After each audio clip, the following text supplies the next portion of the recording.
Hello बच्चों, welcome to the physics ज्ञान मुकेश नायक YouTube channel. और आज के इस वन शॉट लेक्चर के अंदर हम डिस्कस करने वाले काफी इंटरेस्टिंग चैप्टर के बारे में, जिस चैप्टर का नाम है life processes in living organisms part 1। काफी डिटेल में हर एक चीज को हम यहाँ पर इस वन शॉट लेक्चर के अंदर डिस्कस कर रहे होंगे, तो बने रहिएगा एंड तक। और यहाँ पर सबसे पहले देख लेते हैं कि क्या क्या कंटेंट हमें इस चैप्टर के अंदर देखने को मिलता है। जैसे कि living organisms and life processes हम सबसे पहले पढ़ेंगे। उसके बाद में लिविंग ऑर्गेनिज्म किस तरीके से एनर्जी को प्रोड्यूस करते हैं वो पढ़ेंगे। After that nutrients and energy efficiency किस तरीके से होती है। And after that cell division, ये भी काफी इंपॉर्टेंट लाइफ प्रोसेस बन जाती है। तो वन बाय वन काफी डिटेल में हम हर एक चीज को यहां पर डिस्कस करेंगे। आ गई बात समझ में? आफ्टर दैट देखो, सो फर्स्ट स्लाइड के अंदर क्या लिखा है बेटा? Organ system and energy production. देखो, जितने भी लिविंग ऑर्गेनिजम्स अपने पास मौजूद है उनके पास अलग अलग टाइप के ऑर्गन सिस्टम्स है ना। Organ, various organ systems coordinate for energy production including, अब यहां पर डाइजेस्टिव सिस्टम है, रेस्पिरेटरी एंड सर्कुलेटरी सिस्टम है और एक्सक्रेटरी सिस्टम है। बराबर, डाइजेस्टिव सिस्टम खाने को पचाती है, फूड में से जो एनर्जी मिलती है वो बॉडी को सप्लाई करती है। बॉडी को सप्लाई करने के लिए सर्कुलेटरी सिस्टम काम करती है। अब ब्लड को ऑक्सीजन की भी रिक्वायरमेंट होती है तो उसके लिए रेस्पिरेटरी सिस्टम काम करती है। बराबर, सो one by one and after that जो वेस्ट मटेरियल होता है वो एक्सक्रेटरी सिस्टम से बाहर छोड़ दिया जाता है। After that mitochondria in the cells harvest energy from carbohydrates, fats and lipids. Cells के अंदर जो माइटोकॉन्ड्रिया मौजूद है वो क्या करता है बेटा? एनर्जी को हार्वेस्ट करता है। अब कहां से हार्वेस्ट करता है? कार्बोहाइड्रेट से, फैट से और लिपिड से। बराबर, और उसको ऑक्सीजन की भी साथ में रिक्वायरमेंट होती है। बराबर, after that oxygen essential for energy production transported by the circulatory system, ये तो मैंने आपको बता दिया।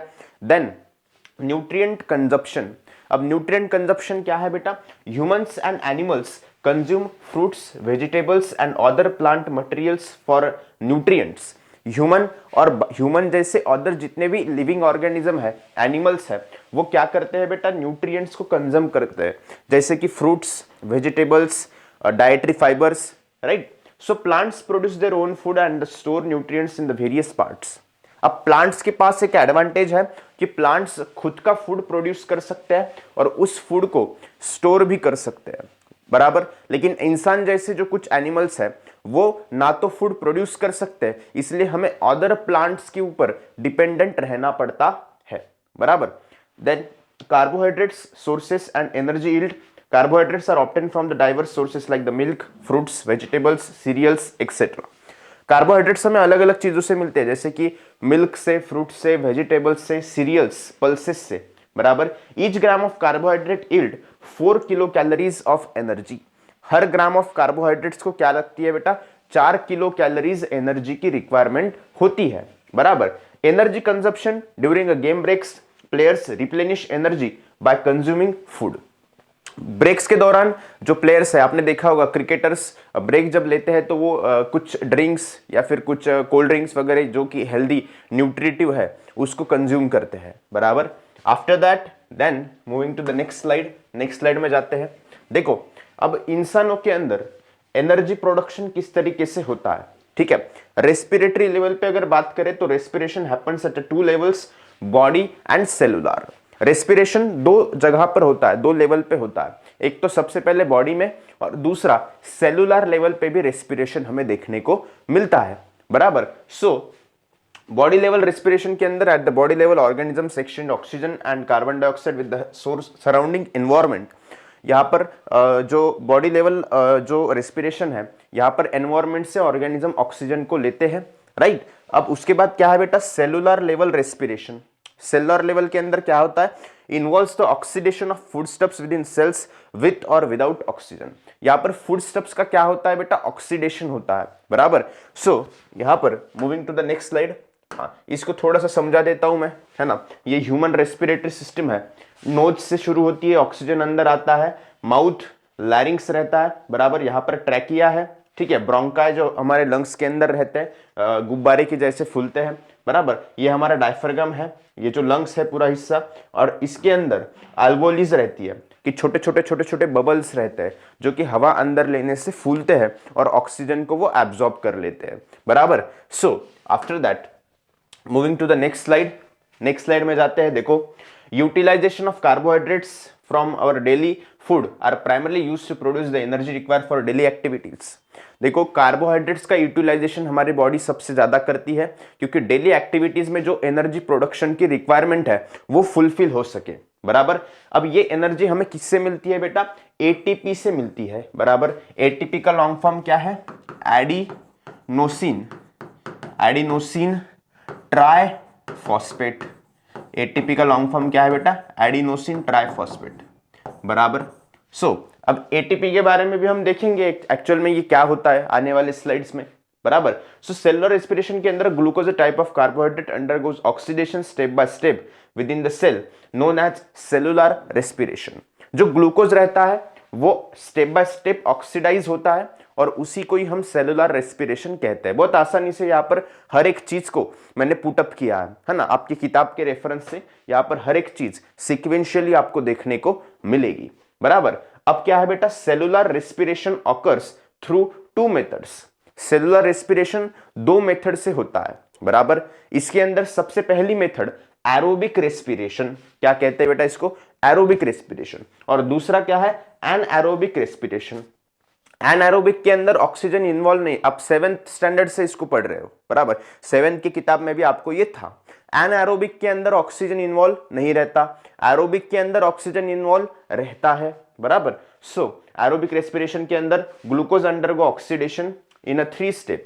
एरोबिक रेस्पिरेशन देखेंगे हम जिसके अंदर ग्लूकोज जो है वो 3 स्टेप में ऑक्सीडाइज होता है, बराबर। सबसे पहला ग्लाइकोलिसिस है ना, सबसे पहला क्या है? ग्लाइकोलिसिस है ना। 3 स्टेप्स यहां पर मैंने पूरे अच्छे से लिखे हैं, बराबर। अब glycolysis occurs in the cytoplasm. Glycolysis कहां पर होता है बेटा? साइटोप्लाज्म की जगह पर होता है। After that glucose is oxidise forming 2 molecules each of pyruvic acid, ATP, NADH2 and water, है ना। जब ग्लूकोज ऑक्सीडाइज होता है तो यहां पर हर एक के 2 मॉलिक्यूल का फॉर्मेशन होता है। उसके अंदर एटीपी है, NADH2 है, उसके बाद में वाटर है, उसके साथ साथ पायरुविक एसिड है, बराबर। Pyruvic acid molecules are converted to acetyl coenzyme ए।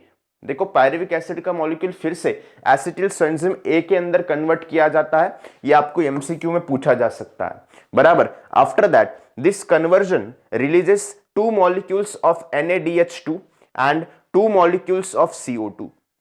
इस कन्वर्जन से क्या होता है बेटा? 2 मॉलिक्यूल्स किसके रिलीज होते हैं? NADH2 के रिलीज होते हैं एंड उसके साथ साथ 2 मॉलिक्यूल्स CO2 के रिलीज होते हैं। आ गई बात समझ में? क्लियर है? यस और नो? यस और no? Moving to the next step, है ना। ग्लाइकोलिसिस देख लिया। अब क्या देखेंगे हम? Tricarboxylic acid cycle. अब इसके अंदर क्या होता है ये भी देख लेंगे, है ना। Mitochondria and tricarboxylic acid cycle का यहाँ पर इमेज दिया गया है। देखो ना, यहाँ पर पायरुविक एसिड दिख रहा है आपको, यहाँ पर बीच में फैटी एसिड है, यहाँ पर ये NADH है, ये CO2 है कार्बन डाइऑक्साइड, यहाँ पे FADH2 है ना। ये आउटर मेम्ब्रेन है ना, ये इनर मेम्ब्रेन है येलो कलर का, बराबर। ये जो पिंक कलर का दिख रहा है वो माइटोकॉन्ड्रियल मैटर है ना। वन बाय वन देखेंगे। Acetyl CoA enters the mitochondria. Acetyl CoA mitochondria के अंदर जाता है, ओके, चला गया। After that carboxylic acid cycle, जिसको हम TCA साइकिल भी बोलते हैं शॉर्ट फॉर्म में, occurs in the mitochondria. Mitochondria के अंदर TCA साइकिल यहां पर होता है। Acetyl part of the acetyl CoA undergoes complete oxidation. Acetyl CoA का जो एसिटिल पार्ट है वो कंप्लीट ऑक्सीडेशन के अंदर जाता है, बराबर। अब यहाँ पे एज अ रिजल्ट क्या होता है बेटा? CO2, H2O, NADH2 and FADH2 इनका फॉर्मेशन यहाँ पर प्रोडक्ट्स हमें देखने को मिलते हैं। आ गई बात समझ में? यस और नो? यस और no? Okay, moving to the next slide. अब थर्ड स्टेप की बात करेंगे हम, इलेक्ट्रॉन ट्रांसफर चेन, है ना। इलेक्ट्रॉन ट्रांसफर चेन के अंदर क्या होता है देख लीजिए। NADH2, FADH2 molecules generated earlier join the electron transfer chain, है ना। NADH2 एंड FADH2 जो मॉलिक्यूल है ये इलेक्ट्रॉन ट्रांसफर चेन को ज्वाइन करते हैं, बराबर। जैसे कि आपने इस लेक्चर को ज्वाइन किया है, ठीक है। सो NADH molecule produces 3 ATP molecules. अब ATP बोल के कंफ्यूज होना नहीं है, ATP के बारे में थोड़ा डिटेल में हम अगले आने वाले स्लाइड में पढ़ने वाले हैं, बराबर। सो NADH मॉलिक्यूल क्या प्रोड्यूस करता है बेटा, 3 ATP मॉलिक्यूल्स को प्रोड्यूस करता है, व्हाइल ईच FADH मॉलिक्यूल, यहां पर जो FADH मॉलिक्यूल है वो फिर से यील्ड्स 2 ATP मॉलिक्यूल्स, बराबर। सो NADH2 ने प्रोड्यूस किए 3 ATP मॉलिक्यूल्स, FADH2 ने प्रोड्यूस किए 2 ATP मॉलिक्यूल्स, बराबर। Water molecules are also generated in this process, इसके अंदर H2O का भी जनरेशन होता है, yes. So after that electron transfer chain occurs exclusively in the mitochondria. Electron transfer chain exclusively हमें माइटोकॉन्ड्रिया के अंदर देखने को मिलती है। आ गई बात समझ में। So glucose molecule undergoes complete oxidation in aerobic respiration. Glucose molecule जो है ये एरोबिक रेस्पिरेशन के अंदर कंप्लीटली ऑक्सीडाइज होता है। एरोबिक का मतलब ये है कि इसके अंदर ऑक्सीडेशन होगा, बराबर, लेकिन ग्लूकोज का कंप्लीट ऑक्सीडेशन इसमें देखने को मिलता है, बराबर। सो रिजल्ट्स प्रोडक्ट्स इंक्लूड, अब इसके अंदर CO2 बनता है, उसके बाद में H2O बनता है, energy in the form of ATP, बराबर, और ATP के फॉर्म में हमें एनर्जी देखने को मिलती है। आ गई बात समझ में, क्लियर है, यस और no. Now moving to the next slide. Always remember में कुछ चीजें आपको रिमेंबर रखनी है। क्या है, 2-3 पॉइंट है। NADH2 का लॉन्ग फॉर्म क्या है बेटा, nicotinamide adenine dinucleotide, okay. FADH2 का लॉन्ग फॉर्म क्या है, फ्लैविन एडेनाइन डाइन्यूक्लियोटाइड, बराबर। Both enzymes are form in the cells and used in the cellular respiration. ये दो एंजाइम्स सेल्स के अंदर फॉर्म होते हैं और सेलुलर रेस्पिरेशन के अंदर इसका इस्तेमाल होता है। बात क्लियर है, यस और no. Moving to the next slide. हाँ, अब देखो मैंने बोला था ना आपको ATP का बारे में टेंशन नहीं लेने का है ना। ATP क्या होता है, इसका लॉन्ग फॉर्म तो मैंने बता दिया था पहले आपको, एडेनोसिन ट्राइफॉस्फेट, ठीक है। Is energy rich molecule and energy it store in the bonds by which phosphate groups are attached to each other. ये ATP क्या है बेटा, एनर्जी से भरा हुआ, एनर्जी रिच मॉलिक्यूल है, बराबर। So this molecules are store in the cells as per the need. ये सेल के अंदर मॉलिक्यूल्स स्टोर रहते हैं जैसे जैसे जरूरत होती है उस हिसाब से, है ना। एक एनर्जी का एक पावर हाउस है, बराबर। So chemically ATP triphosphate molecule form from the adenosine ribonucleoside. It contains a nitrogenous compound adenine. इसके अंदर क्या रहता है बेटा, नाइट्रोजनस कंपाउंड रहता है। क्या नाम है बेटा उसका, एडेनिन नाम है। उसके बाद में pentose sugar, ribose and 3 phosphate groups. ये 3-4 चीजें इसके अंदर रहती है, बराबर। So as per the need energy is derived by breaking phosphate bond of ATP। Hence ATP is called energy currency of the cell. अब देखो ये स्टेटमेंट के अंदर क्या है कि एज पर द रिक्वायरमेंट हम एनर्जी को डिराइव करते हैं, ठीक है। किससे डिराइव करते हैं बेटा, ATP से। क्या करते हैं, ब्रेकिंग द फॉस्फेट बॉन्ड, बराबर। इसलिए ATP को क्या बोला जाता है, energy currency of the cell बोला जाता है। क्या बोला जाता है, energy currency of the cell. बात क्लियर है, यस और नो, समझ में आ रहा है, okay, good. So moving to the next slide. Next slide में जाते हैं, है ना। एनर्जी करेंसी, देखो यहाँ पर कुछ चीजें देखेंगे ATP के बारे में, है ना। यहाँ पर एडेनिन है, राइबोज है, phosphate bonds with more energy है। ये पूरा का पूरा क्या है बेटा, ATP है, ठीक है। एडेनिन राइबोज, इधर हमें क्या मिलता है, ADP। यहाँ पे ATP मतलब चार्जिंग फुल है ना। ADP मतलब क्या है, चार्जिंग खत्म हो चुकी है लेकिन उसको इस्तेमाल कर लिया गया है आगे, बराबर। सो यहाँ पर इनऑर्गेनिक फॉस्फेट है और यहाँ पर एनर्जी जो है वो रिलीज हो रही है, breaking the bonds, right. Clear है, यस और नो, ओके। सो देखो कुछ और पॉइंट देखेंगे हम ATP के बारे में। During exceptional conditions like the fasting or hunger when there are insufficient carbohydrate, lipids and proteins are used for energy। देखो जहां पर एक्सेप्शनल कंडीशन, जैसे कि आपको बहुत ज्यादा भूख लगती है ना, कुछ खाया नहीं है आपने, उस वक्त कार्बोहाइड्रेट्स, लिपिड्स एंड प्रोटीन्स को यूज किया जाता है फॉर द एनर्जी प्रोडक्शन, बराबर, है ना। इसलिए कुछ लोग डाइटिंग करते हैं लेकिन डाइटिंग डॉक्टर के सलाह से करनी चाहिए, अदरवाइज उसके बैड इंपैक्ट हमारे हेल्थ के ऊपर हमें देखने को मिल सकते हैं। Lipids are converted into fatty acids while proteins are converted into amino acids.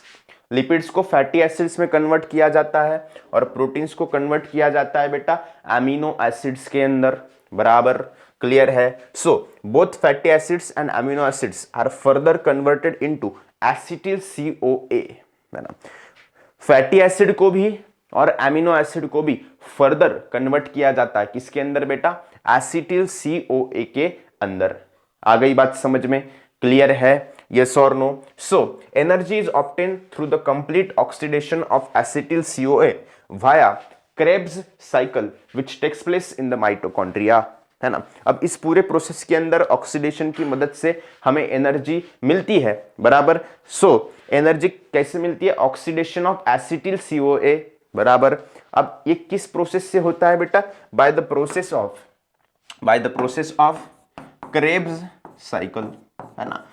Krebs cycle किस में होती है बेटा ये process, in the mitochondria, in the mitochondria, बराबर, क्लियर है, yes or no? Okay, so moving to the next slide, introduction to the scientist sir Hans Krebs, है ना। क्रेब साइकिल का नाम सुना, कब बॉर्न हुए थे बेटा ये, 1900 में बॉर्न हुए थे, 1981 में 81 साल में ये दुनिया से अलविदा हो गए। So glycolysis also known as Embden Meyerhof Parnas EMP pathway so was discovered by the Ambed, Otto Maroff and Jacob Parnas along with their colleagues। ये तीन साइंटिस्ट ने मिलकर उनके कलीग के साथ इस प्रोसेस को, ग्लाइकोलिसिस प्रोसेस को डिस्कवर किया था। This scientist conducted experiments on the muscles to under the glycolysis. इन साइंटिस्ट ने मसल्स के ऊपर एक्सपेरिमेंट किया जो कि ग्लाइकोलिसिस के अंडर को जाते हैं। सो the cyclical reactions of the tricarboxylic acid cycle were discovered by the Sir Hans Krebs, है ना। जो साइक्लिकल रिएक्शन है उसको हंस क्रेब नाम के साइंटिस्ट ने डिस्कवर किया, इसलिए हम उसको क्रेब्स साइकिल के नाम से जानते हैं। So due to his discovery the tricarboxylic acid cycle also known as Krebs cycle. So sir Hans Krebs was awarded the Nobel Prize, उनको नोबेल प्राइज भी मिला था 1953 के अंदर for his discovery of the cycle, है ना। सो ये काफी बड़ा कंट्रीब्यूशन इन साइंटिस्ट का रहा है इस पूरे प्रोसेस के डिस्कवरी के अंदर। देखो, process of energy production through aerobic respiration of carbohydrates, proteins and fats, है ना। एरोबिक रेस्पिरेशन की मदद से एनर्जी कन्वर्जन का प्रोसेस किस तरीके से होता है, इसी को ही हम यहाँ पर देखने वाले हैं, बराबर। सो देखो, यहाँ पर लिपिड्स है, कार्बोहाइड्रेट्स है और प्रोटीन्स है। लिपिड्स कन्वर्ट होते हैं बेटा फैटी एसिड्स के अंदर, ठीक है। उसके बाद कार्बोहाइड्रेट्स कन्वर्ट्स होते हैं बेटा ग्लाइकोलिसिस के प्रोसेस के अंदर जाते हैं, और प्रोटीन्स कन्वर्ट होते हैं बेटा अमीनो एसिड के अंदर, बराबर। अब ग्लाइकोलिसिस से ये परविक एसिड में कन्वर्ट होता है, ठीक है, और इससे क्या बनता है, एसिटिल CoA। इस फैटी एसिड से फिर क्या बनता है, एसिटिल CoA। इस अमीनो एसिड से क्या बनता है, एसिटिल CoA। अब एसिटिल CoA से कर्ब साइकिल की प्रोसेस कंटिन्यू होती है, और उससे फिर CO2 का, कार्बन डाइऑक्साइड, H2O का और एनर्जी का फॉर्मेशन हमें यहां पर देखने को मिलता है। बात समझ में आ गई, क्लियर है, यस और no? Okay, so moving to the next slide. देखो, anaerobic respiration in living organism cells, है ना। अब ग्लूकोज, देखो सेल्स के अंदर की बात है ये। ग्लूकोज ग्लाइकोलिसिस होगा, ठीक है, परविक एसिड, इसका फर्मेंटेशन, इसके फर्मेंटेशन के बाद अल्कोहल बनेगा, अल्कोहल से ईस्ट बनेगा, बराबर। इस परविक एसिड की फर्मेंटेशन के बाद फर्मेंटेशन के बाद डिफरेंट प्रोडक्ट्स जैसे कि विनेगर, विटामिन देखने को मिलेंगे, अलग अलग माइक्रोब्स का फॉर्मेशन होगा। बायोटेक्नोलॉजी के अंदर ये प्रोसेस फॉलो की जाती है। ये परविक एसिड से फिर फर्मेंटेशन होगा, इससे लैक्टिक एसिड बनेगा, और यहाँ पर एरिथ्रोसाइट्स, मसल सेल्स यहाँ पर हमें देखने को मिलते हैं। काफी आसान प्रोसेस है, खाली इस चार्ट को आपको याद रखना है ना। इसमें भी बहुत सारी कॉमन चीजें हैं, है ना, इसलिए ज्यादा मुश्किल नहीं है, ठीक है। अब देखो, energy production in micro organisms through anaerobic respiration. Micro organisms के अंदर इस तरीके से एनर्जी प्रोडक्शन होता है। कौन से प्रोसेस से बेटा? एनाएरोबिक रेस्पिरेशन से। वन बाय वन देखेंगे, है ना। Some organisms like many bacteria can survive in the presence of oxygen. बहुत सारे बैक्टीरिया ऑर्गेनिज्म ऑक्सीजन के प्रेजेंस में सर्वाइव करते हैं। This organisms resort to anaerobic respiration for energy production when oxygen is unavailable, है ना। तो यहाँ पर ऑक्सीजन जब नहीं रहता है तो फिर ये खुद को मतलब ये मरे हुए होते हैं, अधमरे होते हैं, बराबर है ना। इसकी प्रोसेसेस बंद हो जाती है, लेकिन ऑक्सीजन मिलता है, फेवरेबल कंडीशन मिलती है, तो फिर से इनकी प्रोसेस जो है वो चालू होती है, बराबर। So anaerobic respiration involves two main steps. यहाँ पर ग्लाइकोलिसिस एंड फर्मेंटेशन, ऐसे दो मेन स्टेप्स हमें देखने को मिलते हैं। So glycolysis partially oxidizes glucose yielding less energy compare to the aerobic respiration. देखो ग्लाइकोलिसिस के अंदर भी कम एनर्जी लगती है ना। In fermentation pyruvic acid from glycolysis is converted into other organic compound और अल्कोहल। फर्मेंटेशन के अंदर ये अल्कोहल में कन्वर्ट होता है, कौन? परविक एसिड, जो कि अभी अभी हमने देखा। This process occurs in the absence of oxygen, helps the organism obtain energy albeit in the smaller amounts. यहाँ पर ये फर्मेंटेशन का प्रोसेस अब्सेंस ऑफ ऑक्सीजन में भी होता है ना। So certain higher plants, animals and aerobic organisms may also switch to anaerobic respiration when oxygen levels are low, है ना। जहां पर ऑक्सीजन लेवल कम होती है तो यहां पर कुछ एनाएरोबिक रेस्पिरेशन भी हमें देखने को मिलता है। For example seeds undergo anaerobic respiration when submerge in water lock soil during germination. अब जर्मिनेशन का प्रोसेस होता है, सीड ग्रो करता है, उस वक्त भी हमें एनाएरोबिक रेस्पिरेशन देखने को मिलता है। Our muscle cells also resort to anaerobic respiration during intense exercise leading to the accumulation of the lactic acid and fatigue. देखो हमारे मसल सेल्स भी जाते हैं एनाएरोबिक रेस्पिरेशन के अंदर जब इंटेंस एक्सरसाइज होती है, थकान आती है ना। तो यहाँ पर लैक्टिक एसिड हमें फॉर्म होता हुआ दिखता है, ठीक है। Energy from different food components, अलग अलग फूड कंपोनेंट से हमें किस तरीके से एनर्जी मिलती है ना। काफी इंटरेस्टिंग चैप्टर है दोस्तों। देखो so carbohydrates in excess are store in the liver and muscles in the form of glycogen, है ना। जो एक्सेस कार्बोहाइड्रेट्स रहते हैं वो लीवर के अंदर एंड मसल्स के अंदर स्टोर रहते हैं। अब कौन से फॉर्म में स्टोर रहते हैं बेटा? ग्लाइकोजन के फॉर्म में स्टोर रहते हैं। यस और no? Yes. So proteins are macromolecules made up of amino acids bonded together. Proteins क्या है बेटा? मैक्रोमोलिक्यूल्स है जो कि अमीनो एसिड से बनते हैं। So animal derived proteins are referred to as first class protein, है ना। जो एनिमल से प्रोटीन डिराइव होते हैं, है ना, उसको हम क्या बोलते हैं बेटा? फर्स्ट क्लास प्रोटीन बोलते हैं। यस और no? Yes. So proteins provide 4 kilo calories of energy per gram. Protein क्या करता है बेटा? 4 किलो कैलोरीज एनर्जी को प्रोवाइड करता है पर ग्राम में, है ना। यानी कि it is the rich source of energy. क्या है ये? रिच सोर्स ऑफ एनर्जी है, ठीक है। So after digestion proteins are broken down into amino acid. Digestion के बाद प्रोटीन्स अमीनो एसिड के अंदर ब्रेक डाउन होते हैं। यस और no? Yes. So after amino acids are absorbed into the body and transported to the organs and cells via the blood stream। अब ये जो अमीनो एसिड है ये बॉडी के अंदर एब्जॉर्ब होता है और ब्लड स्ट्रीम के द्वारा इसको various organs of the body के अंदर ट्रांसफर किया जाता है। बात क्लियर है? यस और no? So organs and cells utilize amino acids to produce various proteins require for bodily function. अब ये जो ऑर्गन्स है एंड सेल्स जो है ये अमीनो एसिड का इस्तेमाल करके हमारे बॉडी के फंक्शन के लिए जो प्रोटीन्स जरूरी है उसको फिर से प्रोड्यूस कर लेते हैं। आ गई बात समझ में? क्लियर है? Okay. So the diagram illustrates examples of the proteins produce by the organs and cells. देखो यहां पर कुछ डायग्राम है ना। ये अमीनो एसिड्स है, बराबर। सो ये स्किन को मेलानिन और केराटिन को प्रोड्यूस करेगा। बोन्स के लिए ओसेजिन लगता है।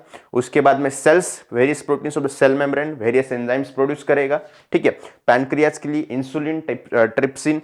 उसके बाद में पिट्यूटरी ग्लैंड्स के लिए वेरियस हार्मोन्स, है ना। Muscles actin, myosin and flexible proteins को प्रोड्यूस करेगा। ब्लड के अंदर हीमोग्लोबिन एंड एंटीबॉडीज को प्रोड्यूस करने का काम करेगा। आ गई बात समझ में? क्लियर है? यस और no? Okay. So moving to the next slide. Next slide के अंदर जाते हैं, है ना। देखो ऑलवेज रिमेंबर, है ना, क्या आपको याद रखना है बेटा, एक बार देख लीजिए, है ना। So excess of amino acids, जब एमिनो एसिड्स ज्यादा होते हैं, obtain from the proteins are not store in the body. Excess amino acids जो हमें प्रोटीन से मिलते हैं वो बॉडी के अंदर स्टोर नहीं रहते हैं, बराबर। If necessary excess of proteins are converted into, देखो, they are broken down and ammonia form is eliminated out of the body. देखो एक्सेस एमिनो एसिड स्टोर नहीं होते, वो ब्रेक डाउन हो जाते हैं और हमारे बॉडी से अमोनिया जो है वो रिलीज होता है। आ गई बात समझ में। So if necessary excess of proteins are converted into other useful substances like the glucose through the process of glyconeogenesis। देखो जब जरूरत होती है तो एक्सेस प्रोटीन का फिर से इस्तेमाल किया जाता है ना। और क्या प्रोड्यूस होता है बेटा, उससे ग्लाइकोजेनेसिस प्रोसेस होती है ना, और फिर से उससे एनर्जी ऑब्टेन की जाती है। Plants produce the necessary amino acids from the minerals de novo and thereby produce different proteins, बराबर। प्लांट्स भी नेसेसरी अमीनो एसिड को प्रोड्यूस करते हैं, यस और no. So after that an enzyme rubisco नाम का यहाँ पर एंजाइम है जो कि प्रेजेंट रहता है प्लांट के अंदर। Plant chloroplast is the most abundant protein found in the nature. Plant chloroplast जो है वो काफी अबंडेंट फॉर्म में हमें देखने को मिलता है प्रोटीन नेचर के अंदर, बराबर। सो यहाँ पर नेक्स्ट पॉइंट हम डिस्कस करेंगे। देखो energy from different food components के अंदर फिर से कुछ चीजें हम यहाँ पर डिस्कस करेंगे, है ना। So lipids are the substances form by specific chemical bonds between fatty acids and alcohol. देखो यहाँ पर हमें लिपिड्स भी फॉर्म होते हुए दिखते हैं, है ना। Digestion of lipids involves their conversion into fatty acids and alcohol. Lipids का डाइजेशन, इसके अंदर क्या होता है बेटा, कन्वर्जन होता है। किसका कन्वर्जन होता है, फैटी एसिड का एंड अल्कोहल का, बराबर। Fatty acids are absorb and distributed throughout the body. Fatty acid को एब्जॉर्ब करके throughout the body distribute किया जाता है, बराबर।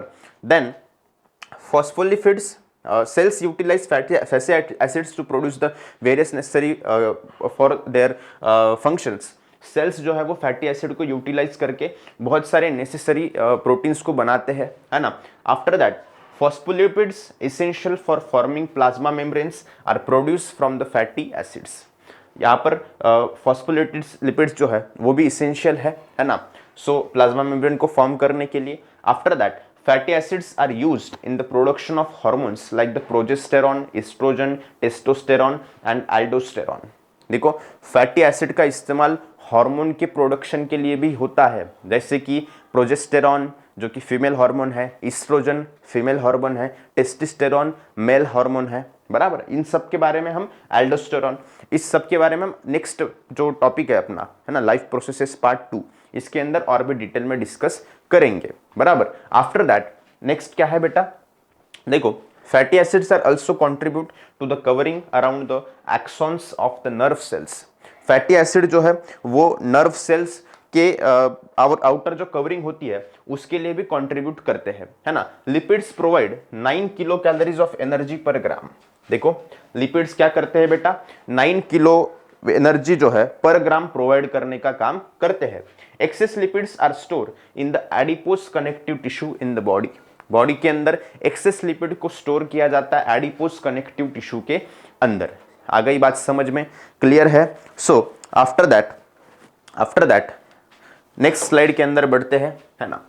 नेक्स्ट स्लाइड देखो विटामिन्स, है ना, ये भी काफी। अब तक हमने क्या देख लिया बेटा, फैटी एसिड्स देख लिए। अब तक हमने क्या देख लिया, प्रोटीन्स देख लिए, लिपिड्स देख लिए, कार्बोहाइड्रेट्स देख लिए, बराबर। अब हम क्या देखेंगे, विटामिन्स, है ना। Vitamins is essential compound for various processes in the body. हमारे बॉडी के अंदर अलग अलग प्रोसेसेस को कैरी आउट करने के लिए विटामिन काफी इसेंशियल एंड इंपॉर्टेंट कंपाउंड बन जाता है। आ गई बात समझ में। अब कैसे, there are 6 main types of vitamins. इसमें 6 मेन टाइप्स ऑफ विटामिन्स हमें देखने को मिलते हैं। Vitamin A, vitamin B, vitamin C, vitamin D, vitamin E and vitamin K. बराबर। अब इसके अंदर भी कुछ सब टाइप्स है, आपको याद है ना 7th क्लास में आपको ये चार्ट था, उस चार्ट के अंदर अलग अलग विटामिन के नाम थे, उसके फंक्शन थे, है ना, और उसकी डेफिशिएंसी की वजह से कौन सा डिसीज हो सकता है उसके भी वहां पर नाम थे, है ना, उसको एक बार रिकॉल करना है आपको, बराबर। So vitamin A, D, E and K are fat soluble while B and C are water soluble. यहाँ पर A vitamin, D, E and K fat soluble है, और बी और सी जो विटामिन है ये वाटर सोल्यूबल है ना। फैट सोल्यूबल मतलब फैट के अंदर वो घुल जाते हैं, वाटर सोल्यूबल मतलब वाटर के अंदर घुल जाते हैं, डिजोल्व होते हैं, बराबर। आफ्टर दैट देखो यहाँ पर फिर से FADH2 and NADH2 are produce in the process like the glycolysis and Krebs cycle. Vitamin like the riboflavin, है ना, रिबोफ्लेविन जिसको हम बोलते हैं vitamin B2 and nicotinamide vitamin B5 are necessary for the production of FADH2 and NADH2 respectively। अब FADH2 NADH2 का important role है energy production के लिए। अब इसके लिए हमें विटामिन B2, है ना, रिबोफ्लेविन एंड विटामिन B5 निकोटामाइड की जरूरत होती है, बराबर। आफ्टर दैट उसके बाद देखो essential nutrients for optimal health, water and fibre, है ना, हमारे अच्छे सेहत के लिए पानी जरूरी है और पानी के साथ साथ फाइबर भी जरूरी है। आ गई बात समझ में। So the human body comprises about 65 to 70%, है ना, ह्यूमन बॉडी के अंदर लगभग 60 से 70% क्या है बेटा, पानी मौजूद है, बराबर। So each cell contains approximately 70% water by weight. हर सेल के अंदर कितना रहता है बेटा, 70% वाटर, है ना, इन ईच सेल। हर सेल के अंदर कितना वाटर रहता है बेटा, लगभग 75%। After that blood plasma consist of about 90% water. जो प्लाज्मा है अपना, प्लाज्मा ब्लड से निकाला जाता है प्लाज्मा, इसके अंदर लगभग 90% वाटर रहता है ना। सो even a slight loss of water from the body can disturb cell function and overall bodily functions, heightening the essential nature of water as a nutrient। अब देखो इसलिए थोड़ा सा भी पानी की कमी हो गई हमारे बॉडी के अंदर तो यहाँ पर हमारे इसेंशियल फंक्शंस जो है वो काम करना बंद कर सकते हैं, है ना। So that is most important thing. Fibers although indigestible play a crucial role in aiding digestion of other substances and is eliminating of undigested material। देखो फाइबर जो है ये काफी इंपॉर्टेंट रोल प्ले करते हैं। फाइबर डाइजेस्ट नहीं होते हैं लेकिन वो अदर सब्सटेंस को बॉडी से बाहर निकालने के लिए, एक स्मूथ डाइजेशन करने के लिए, स्मूथ एक्सक्रीशन करने के लिए फाइबर्स काफी ज्यादा मदद करते हैं। आ गई बात समझ में, क्लियर है, यस और no? Okay, so after that fiber is obtain from the sources such as leafy vegetables, fruits and cereals. हमें फाइबर्स अलग अलग सोर्सेस से मिलते हैं जैसे कि fruits, leafy vegetables and cereals से, बराबर। सो आफ्टर दैट देखो यहाँ पर सेल डिवीजन जो कि मैंने बोला था, cell division an important life process. ये क्या है बेटा, इंपॉर्टेंट लाइफ प्रोसेस है। देखो cell division is a vital property of the cells and living organism. Cell जो खुद को मल्टीप्लाई करते हैं ये काफी इंपॉर्टेंट प्रॉपर्टी है किसी भी सेल की, राइट। सो इट इनेबल्स, ये क्या करता है, क्या इनेबल करता है बेटा, enables the formation of new organism. New organism का फॉर्मेशन यहां पर होता है। So growth of multicellular organisms and regeneration of emaciated bodies. यहां पर मल्टीसेलुलर ऑर्गेनिज्म के ग्रोथ के लिए इंपॉर्टेंट है और जो रिपेयरिंग होती है ना, वहां पर भी सेल डिवीजन इंपॉर्टेंट है। There are two types of cell division. यहाँ पर दो तरीके के सेल डिवीजन हमें देखने को मिलते हैं। सबसे पहला माइटोसिस और दूसरा मियोसिस, बराबर। अब माइटो और मियो क्या क्या है इसको भी देखेंगे one by one. So mitosis occurs in the somatic cells and stem cells of the body. Mitosis कहाँ पर होता है बेटा, somatic cells and stem cells of the body के अंदर होता है, बराबर। While meiosis occurs in the germ cells. Meiosis कहाँ पर होता है, जर्म सेल्स के अंदर होता है, yes. So before studying cell division understanding the structural organisation of cell. अब सेल डिवीजन को स्टडी करने से पहले हमें सेल का स्ट्रक्चरल ऑर्गेनाइजेशन समझना काफी जरूरी बन जाता है। So including the nucleus and other organelles is essential. So before any type of cell division the cell doubles up it chromosomes.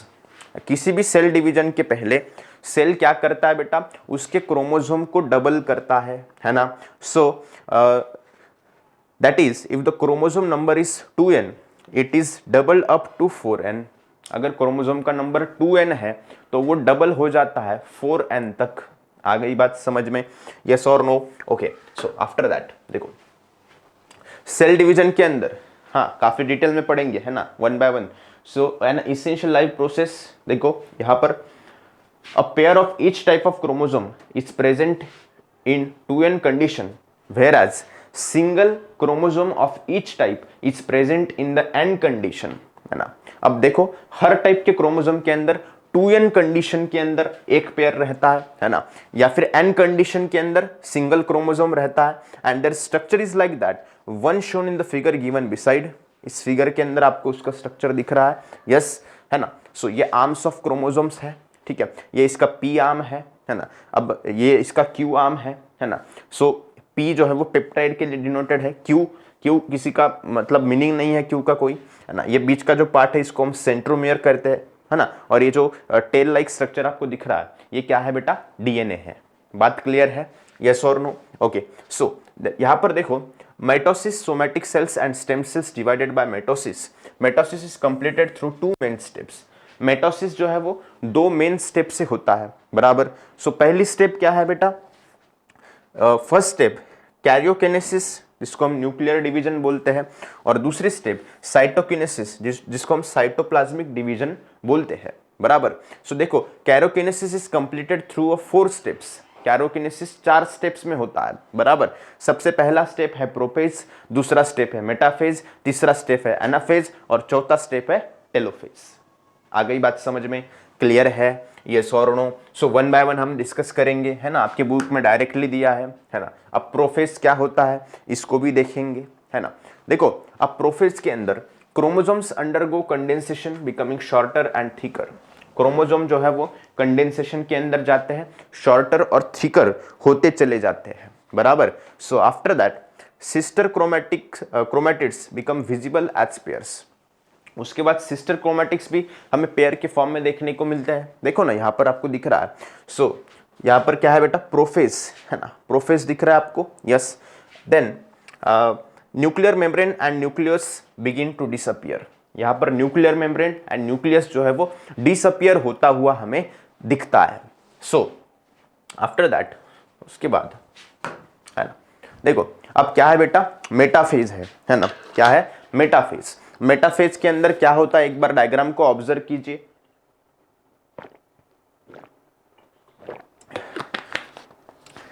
यहां पर न्यूक्लियर मेम्ब्रेन जो है वो फुल्ली डिसअपियर होता है, राइट।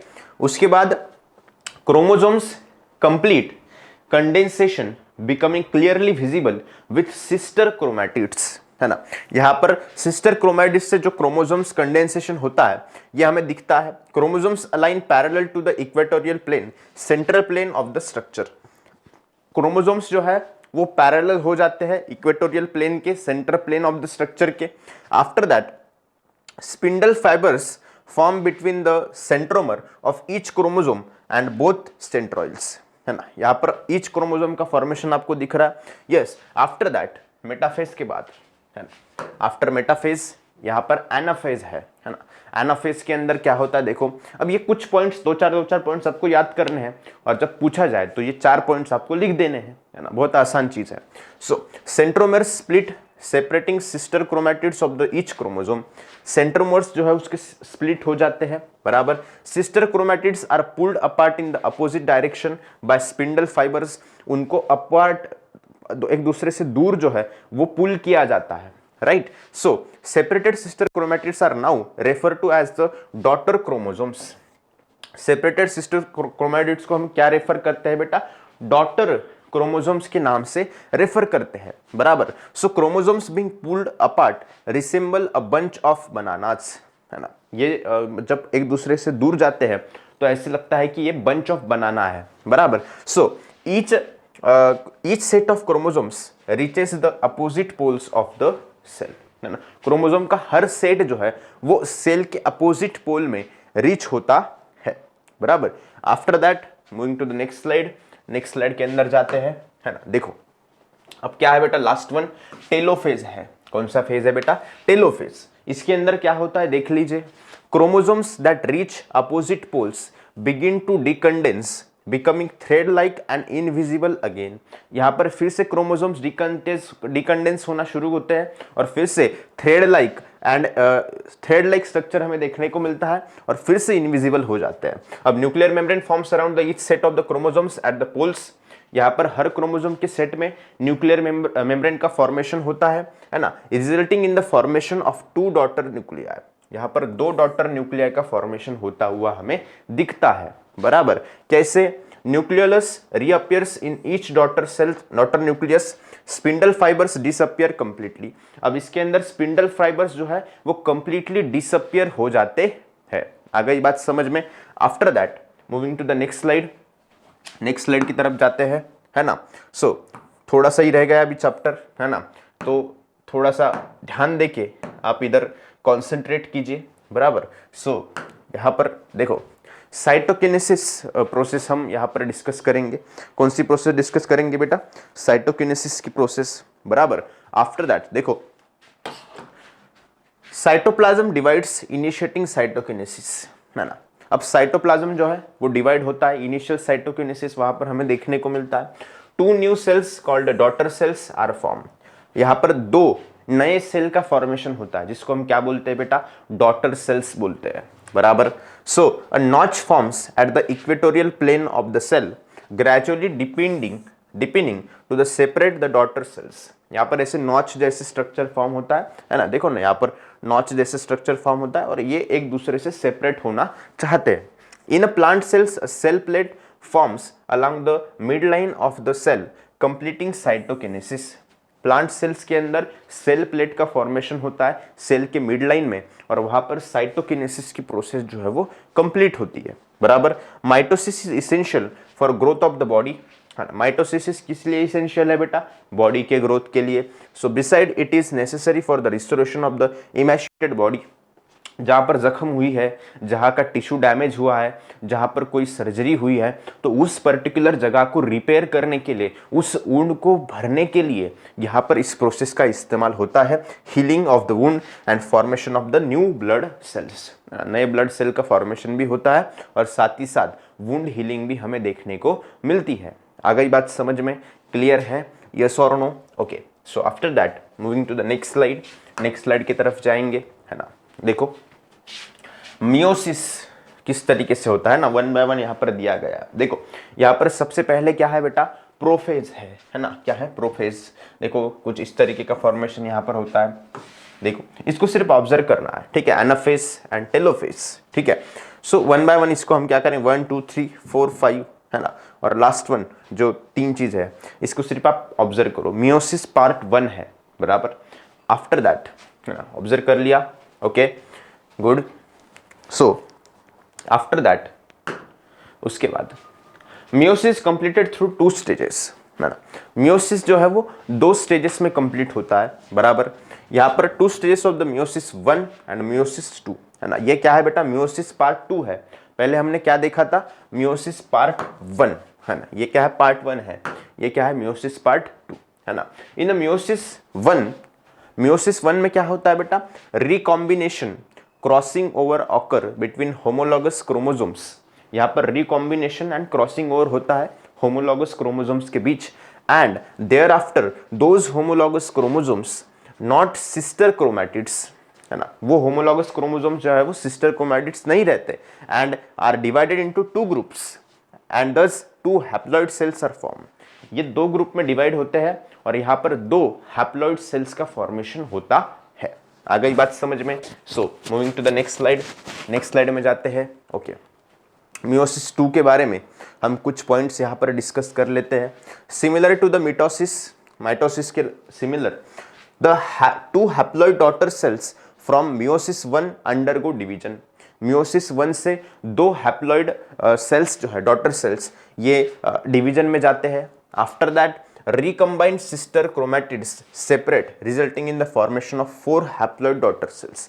ये जो इसके बाद, इस प्रोसेस के बाद जो सिस्टर सेल रिकम्बाइन होते हैं, है ना, क्रोमेटिड सेपरेट होते हैं, इसकी मदद से यहाँ पर 4 हैप्लॉइड डॉटर सेल्स हमें देखने को मिलते हैं, है ना, 4 haploid daughter cells. So meiosis is responsible for gamete production and spore formation. यहाँ पर मियोसिस रिस्पॉन्सिबल है किस लिए बेटा? गैमेट प्रोडक्शन के लिए और स्पोर फॉर्मेशन के लिए। So 4 haploid N daughter cells are form from 1 diploid 2N cells, है ना। ये 2 के मल्टीप्लाइड में 4 से 2N, है ना, N से 2N, है ना। So crossing over between homologous chromosomes occurs during this division leading to genetic recombination. यहां पर क्या होता है बेटा? जेनेटिक रिकॉम्बिनेशन होता है। आ गई बात समझ में? क्लियर है? सो as a result all 4 daughter cells are genetically distinct from the parent cells and from each other। इसलिए चारों डॉटर सेल्स जेनेटिकली डिस्टिंक्ट रहते हैं उनके पेरेंट सेल्स से, बराबर। सो आफ्टर दैट यहां पर कुछ चीजें आपको करके देखनी है, काफी सिंपल है ना। एपरेटस क्या है? Conical flask, glass slides, cover slips, forceps, सब चीजें आपको पता है। Compound microscope and watch glass, कांच की एक ग्लास, है ना। सो मीडियम साइज ऑनियन लेना है एंड एक आयोडीन सॉल्यूशन लेना है, ठीक है। ये आपने बहुत पहले पढ़ा है ये एक्सपेरिमेंट, ठीक है। Take a medium size onion and place it on the conical flask fill with the water so that the roots are submerge, है ना। एक ऑनियन लेना है ना, मीडियम साइज, उसको प्लेस करना है कोनिकल फ्लास्क के अंदर जिसके अंदर पानी भरा हुआ है, ठीक है। एंड उसके रूट्स जो है वो पानी के अंदर डूबे होने चाहिए, बराबर। आफ्टर 4-5 डेज, 4-5 दिनों के बाद observe the roots of the onion. इस ऑनियन के रूट्स हमें ऑब्जर्व करने हैं, है ना। सो देखो, cut the tips of some roots and place them in a watch glass, है ना। कुछ रूट्स के टिप्स को हमें कट करना है और उसको वॉच ग्लास के अंदर रखना है, बराबर। Add a few drops of iodine to watch glass, है ना। उसके ऊपर कुछ आयोडीन के ड्रॉप्स डालने हैं ताकि कलर में आपको ये दिख सके और ऑब्जर्व करने में आसानी हो, है ना। तो कुछ इस तरीके की चीजें हमें देखने को मिलेंगे। Phases of mitosis in onion root tip. Onion के रूट टिप में मियोसिस के कौन से फेजेस किस किस तरीके से काम करते हैं ये हमें यहाँ पर देखने को मिलेगा। आ गई बात समझ में? क्लियर है? यस और नो? इसको एक बार आप ऑब्जर्व कीजिए, है ना। इसको क्या कीजिए बेटा? आप ऑब्जर्व कीजिए। सो देखो, यहाँ पर आपको ये डायग्रामेटिक है और ये जो है ये एक्चुअल में आपको जो कंपाउंड माइक्रोस्कोप के अंदर दिखेगा वो यहाँ पर बताया गया है। ओके, क्लियर है? ओके, आफ्टर दैट देखो, उसके बाद नेक्स्ट स्लाइड के अंदर जाते हैं हम, है ना। सो यहाँ पर प्रोसेस को आगे भी कंटिन्यू किया, हालांकि मैंने पहले ही बता दिया। Take 1 root tip and place it on the glass, press gently with the forceps से उसको जेंटली प्रेस करना है। After that add 1-2 drops of water, carefully place the cover slip over it and avoid trapping air bubbles. उसके ऊपर cover slip डालनी है। ये generalise procedure है किसी भी चीज को ऑब्जर्व करने के लिए। कवर स्लिप की वजह से एयर बबल्स उसके नीचे नहीं चाहिए, है ना। आप examine the prepared glass slide under a compound microscope. Examine करना है। Identify the phase, cell division, observe and sketch its figure. उसके फिगर्स आप ड्रॉ कर सकते हो, है ना। हालांकि अभी डिजिटली हमें सब चीजें मिल जाती है, ठीक है। क्लियर है? यस और नो? सो आफ्टर दैट यहाँ पर चैप्टर क्या होता है बेटा? अपना खत्म होता है। 1 शॉट के अंदर हमने काफी डिटेल में हर एक चीज को यहाँ पर डिस्कस किया है, पढ़ा है और आपके डाउट क्लियरिफाई करने के लिए मैंने कोशिश की है। आ गई बात समझ में? अगर पसंद आया है तो लाइक कीजिए, शेयर कीजिए, सब्सक्राइब कीजिए। जिन दोस्तों को जरूरत है इस समय, है ना, तो उनके साथ भी इस लेक्चर को जरूर शेयर कीजिए ताकि सिर्फ 1 घंटे में लगभग, मेरे ख्याल से लगभग एक 50-55 मिनट में हमने ये सब चीज को काफी डिटेल में यहाँ पर डिस्कस किया है। आ गई बात समझ में? So thank you so much. मिलते हैं नेक्स्ट चैप्टर के अंदर, लाइफ प्रोसेस पार्ट 2 में मिलते हैं। Thank you so much.